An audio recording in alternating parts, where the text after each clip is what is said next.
શ્રી પ્રમુખ એજ્યુકેશનમાં તમારું સ્વાગત છે। આજે ધોરણ 7 પ્રેક્ટિસ વર્ક પ્રકરણ 7 રાશિઓની તુલના સ્વાધ્યાય 7.5 નારંગે એક બેંકમાં અમુક રકમ 7.5%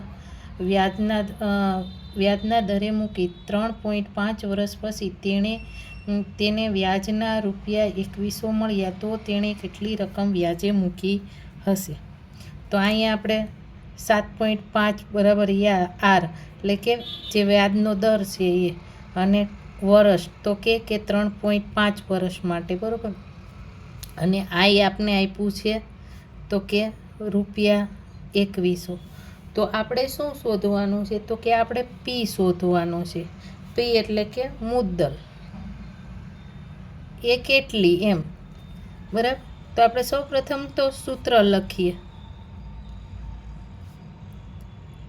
વ્યાજનો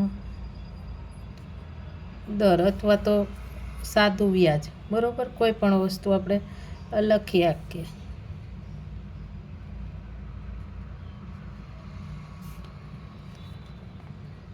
PRT છેદમાં 100। તો આપણે સાદું વ્યાજ આપને તો કે 2100 આપ્યું છે, બરાબર। હવે પી જે આપણે શોધવાનો છે, આર એટલે કે 7 ગુણ્યા 7.5 અને ટી તો કે 3.5 છેદમાં 100। હવે આપણે આને હજી આમ જ રહેવા દઈએ, બરાબર। પી આ પોઈન્ટ આપણે દૂર કરવો છે તો આપણે છેદમાં શું લખશું તો કે એક રકમ પછી છે તો છેદમાં આપણે પેલા 100 લખી નાખી, તો આના છેદમાં કેટલા લખવાના તો કે 10। હવે 3.5 છે તો આપણે 35 કરવા માટે એના પણ છેદમાં લખીએ 10। હવે આપણે પીને કરતા બનાવી નાખીએ, બરાબર, તો કે આ 2100 પછી આ ભાગાકારમાં છે તો અહીંયા ઉપર વયા જશે તો કેમાં થઈ જશે તો કે ગુણાકારમાં, અને આ ભાગાકારમાં ઉપર છે તો આ નીચે વયા જશે ભાગાકારમાં વયા જશે 75 ગુણ્યા 35। હવે આપણે સાદું રૂપ આપી દઈએ, બરાબર। પાછું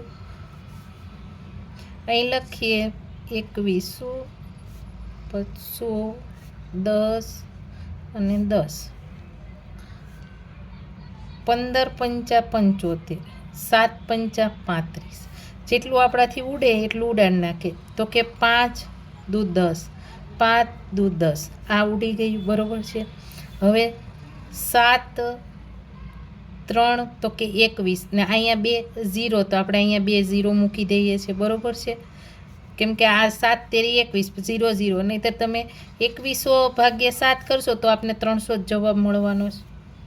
તો હજી આપણી પાસે 300 અને 20 પંચા 100 2 ગુણ્યા 2, હજી આપણે 3ના ઓલા 15ના તો કે 3 પંચા 15, તો હજી 5 5 આપણી પાસે ઉડી ગયા, 3 તો કે 3 એકા 3 ને પછી આ 2 0 અથવા તો 300 ભાગ્યા 3 કરવી તો અહીંયા કેટલા મળે તો કે આપને 100 મળશે।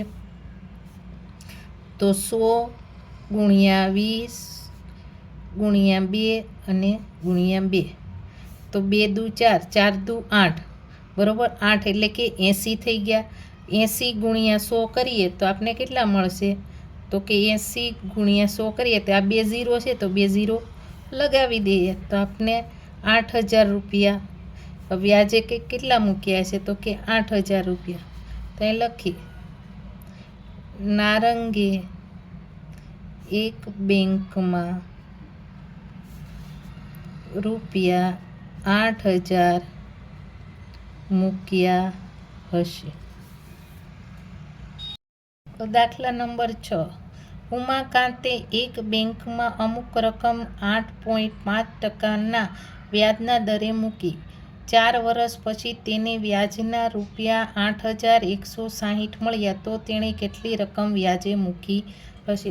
આગળની જેમ જ આપણે અહીંયા રકમ ગોતવાની છે, એટલે કે મુદ્દલ પી આપણે શોધવાનો છે। તો અહીંયા લખીએ આર બરાબર, તો આપણે 8.5 છે.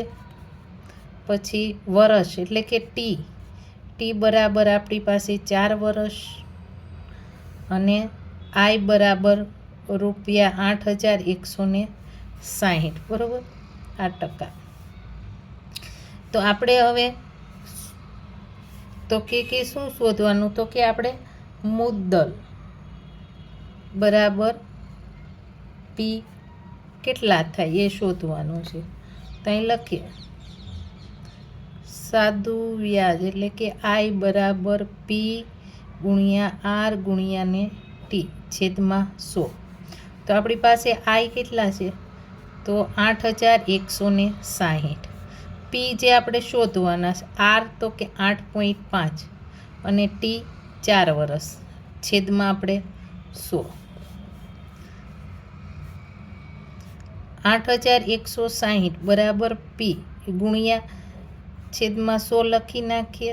અને આ પોઈન્ટ દૂર કરવા માટે આપણે છેદમાં એક સંખ્યા છે એટલે એક 0 મૂકી દે, એટલે કે આપણે 10 મૂક્યા અને 4.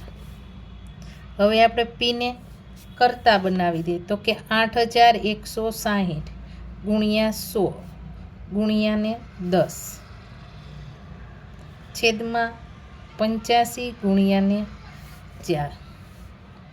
તો પી બરાબર, તો અહીંયા આપણે 25 ગુણ્યા 4 કરીએ તો આપણે કેટલા 16 મળે, એટલે કે 100 ભાગ્યા મેં 4 કર્યા તો અહીંયા કેટલા આપણે 25 મળ્યા.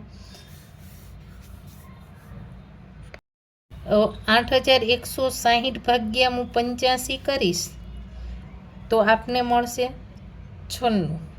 આ 25ના 25 અને ગુણ્યા 10. હવે આ ત્રણેયનો ગુણાકાર કરી નાખીએ. પી બરાબર તો કે 24,000 રૂપિયા મળે. તો ઉમાકાંતને